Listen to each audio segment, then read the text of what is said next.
कोई कहेगा ये करो, कोई कहेगा ये मत करो, कोई कहेगा वो करो, कोई कहेगा वो मत करो, क्या करो। अब आ गया एडजस्टमेंट करो। अब एडजस्टमेंट कब तक करोगे और किस हद तक करोगे? क्योंकि अगर if you are talking about adjustment, तो अगर वंस यू स्टार्ट एडजस्टिंग, तो सामने वाले की एक्सपेक्टेशंस आपसे बढ़ती है कम होती है? हाँ। The moment you fulfill an expectation of somebody who is close to you, who is related to you, तो उससे क्या होता है? क्या हमेशा के लिए उसकी सारी एक्सपेक्टेशंस खत्म हो जाती है या एक्सपेक्टेशंस और बढ़ जाती है? अपने हस्बैंड की एक एक्सपेक्टेशन पूरी करी तो क्या हस्बैंड आकर के सामने से ये कहते हैं कि हाँ now I have got a perfect wife, या फिर वो बोलते हैं कि हाँ तुमने ये तो करी, अब ये भी करो, अब ये भी करो, अब ये भी करो। तुम्हें जीन्स टी शर्ट पहनने के लिए मना किया था, सूट पहनने के लिए बोला था, लेकिन सूट से कुछ नहीं होगा बेटा, पल्लू भी करो, साड़ी पहनो, घूंघट करो, पैर छोड़ो सुबह उठ करके। ये सब चीजें होती है नहीं होती?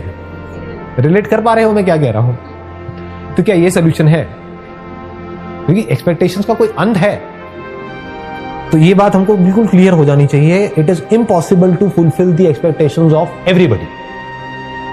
इसके बारे में कहा जाता है कि इस दुनिया में जितने भी लोग हैं, अगर उनकी जो जरूरत है, यानी कि जो उनकी नीड्स है, उसको पूरा करना हो, तो आज हमारे पास में इस दुनिया में उससे बहुत ज्यादा रिसोर्सेस हैं कि इस पूरी दुनिया में कोई भी भूखा ना रहे। नीड्स तो सबकी ऐसे पूरी हो सकती है, लेकिन एक्सपेक्टेशंस यानी कि डिजायर्स किसी एक आदमी के भी अगर आप पूरे करने निकल जाओ, तो पूरा का पूरा यूनिवर्स भी कम पड़ जाए।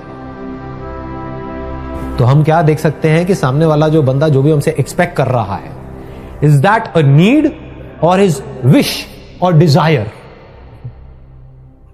अनरियलिस्टिक विश, अनरियलिस्टिक डिजायर और realistic need, this should be very clear. तो क्या किया जाए? अब यहां पे अगर आपकी प्रायोरिटी सेट कि इन रिलेशनशिप्स में से सबसे इंपॉर्टेंट ये है, number 1, number 2, number 3, number 4, number 5, और बहुत बार क्या होगा आप देखोगे कोई दूर के रिश्तेदार आपके घर में आए, उनकी वजह से आप अपनी बीवी से लड़ रहे हो। पागल नहीं हो।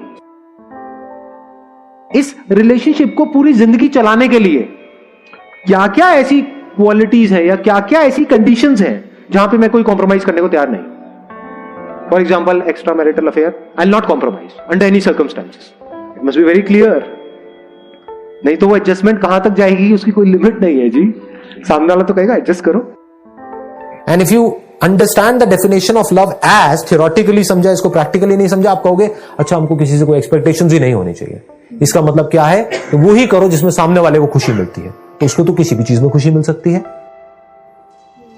Tomorrow if you give so much of freedom to your husband, अगर इसको हम प्यार कहते हैं, तो that person might say that I will bring a prostitute in our home. बैठे रहो शांति से, फिर बैठ करके आप और दुखी होगे। आपको मेरे अंदर एक्सपेक्टेशन क्यों हो रही है कि वो ऐसा ना करे, वो जो कर रहा है मैं उसको करने क्यों नहीं दे रही? इसका मतलब क्या मुझे उससे प्यार नहीं है? मैं इतनी बुरी हूं? बात समझ आई? जब भी मैं बोलता हूं कि हमारे अंदर कोई एक्सपेक्टेशंस ना हो, तो इसका मतलब आई एम 100% श्योर बहुत सारे लोग गलत मतलब निकाल लेते हैं। देखो, जो आप कह रहे हो, अगर मैं आप ही के पॉइंट को थोड़ा सा और आगे बढ़ाऊं, आप किसी के साथ में आपकी मान लो मैरिज हो गई और वो बंदा है आपको सिगरेट पीना बिल्कुल पसंद नहीं है, और वो घर में बैठ करके आपके सामने सिगरेट पीता रहता है और आपके मुंह पे धुआं छोड़ता है तो क्या यहाँ पे एक्सपेक्टेशन होनी चाहिए कि वो ऐसा ना करे या नहीं होनी चाहिए? तो एक्सपेक्टेशंस होना बुरा नहीं है, बट एक्सपेक्टेशंस हमेशा रियलिस्टिक होनी चाहिए। रियलिस्टिक अनरियलिस्टिक में फर्क समझ आ गया हमको? अनरियलिस्टिक मीन्स कि आप सिगरेट पीना ही छोड़ दो, दैट इज अनरियलिस्टिक। क्योंकि एक बंदा 20 साल से सुट्टेबाज बना है, वो 20 मिनट में नहीं छोड़ सकता है, तो that is unrealistic expectation. But ये एक्सपेक्ट करना कि भाई तू घर में मत पी, एटलीस्ट मेरे साथ में मत पी, पीना है तो वहां जाकर, या अगर घर में बच्चे हैं तो बच्चों के सामने मत पियो। अपनी लाइफ तो आप खराब कर रहे हो, ठीक है, that is your responsibility, but बच्चों की लाइफ एटलीस्ट खराब मत करो। That is realistic expectation. फिर भी सामने वाला बंदा नहीं मानता तो, और अलग होना पड़ता तो छोड़ दो, that is part of love. जैसे ही कुछ भी गलत हो, you need to take a stand. इस दुनिया में you need to be a warrior, मतलब ऐसा वॉरियर कि कोई भी सिचुएशन आ जाए, कोई पर्सन आ जाए, आप लड़ने के लिए तैयार हो पूरी तरह से। लड़ाकू नहीं हो, लेकिन अगर जरूरत है तो लड़ने के लिए तैयार हो। लेकिन अंदर क्या कर रहे हो? अंदर हल्के फुल्के हो। ठीक है, हो गया ना? मैं जब एक्सेप्ट करने की बात करता हूं, अंदर की दुनिया की बात करता हूं। लाइटली लेने की बात करता हूं, अंदर की दुनिया की बात करता हूं। रिलैक्स रहने की बात करता हूं, अंदर। बाहर रिलैक्स नहीं होना है। बाहर रिलैक्सेशन का मतलब लेजीनेस। बाहर से हाइपर एक्टिव, पूरी तरह से एनर्जी से भरे हुए हो, अंदर से पूरी तरह से रिलैक्स्ड हो। that taking of a stand or fighting for what is right is part of love.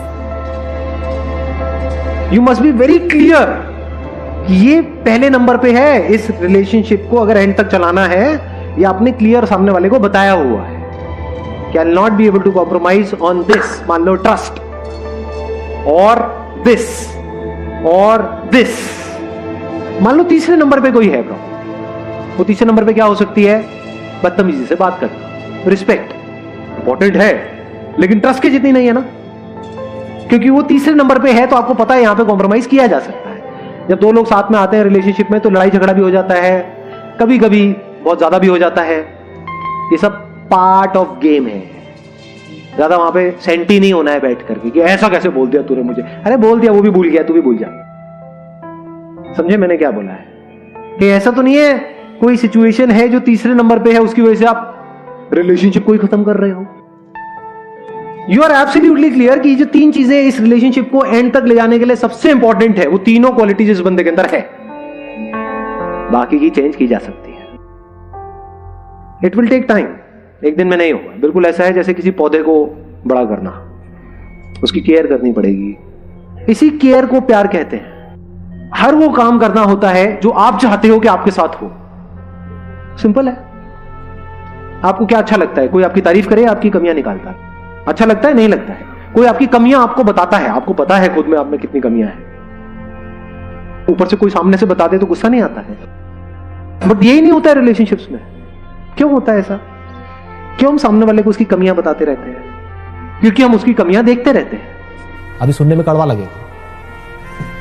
आपके खुद के अंदर कमियां हैं, लेकिन आप चाहते हो सामने वाले में कमियां ना हो.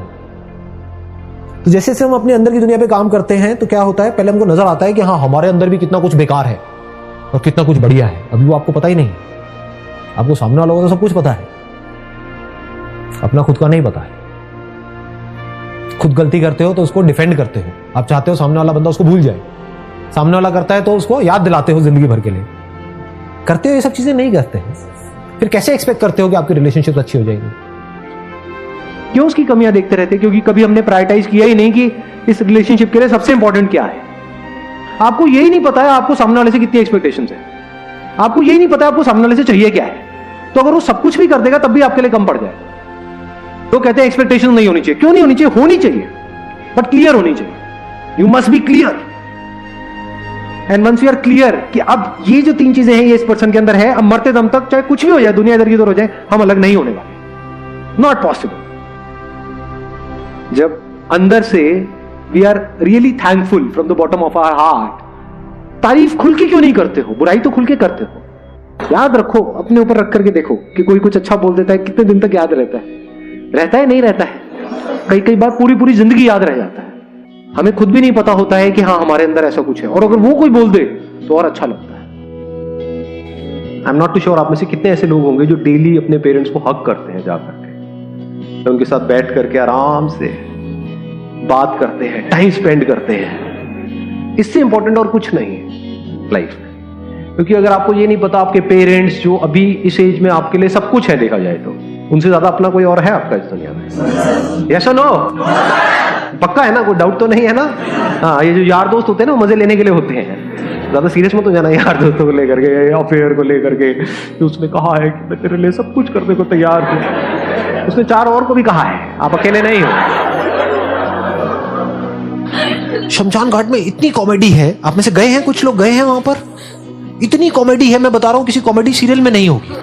कुछ लोग होते हैं, सिर्फ कुछ, जो एक्चुअल में रो रहे होते हैं उस बंदे के लिए. बाकी बाहर से दिखा रहे हैं पता नहीं क्या हो गया. अबे जब वो जिंदा था तो कुत्ते की तरह ट्रीट करता था तू उसको, और वो तेरे को. हाँ, तू भी वेट कर रहा था उसके मरने का, वो भी और वहां पे आकर के ऐसा ड्रामा कर रहे हैं जैसे पता नहीं क्या हो गया है.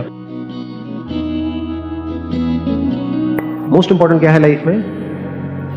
Meaningful relationships. कुछ ऐसे लोग हमारे आसपास में जिन पे हम ब्लाइंडली ट्रस्ट कर सके और वो हम पे ब्लाइंडली ट्रस्ट कर सके. कुछ ऐसे लोग जिनके साथ में अगर हमारी लाइफ में कोई प्रॉब्लम हो तो हम जा करके दिल से अपना सब कुछ शेयर कर सके. और कुछ नहीं तो उनके पास जा करके टिक करके बैठ सके कि हमको इतना भरोसा हो कि कोई है इस पूरी दुनिया में जो हमको टाइम देगा.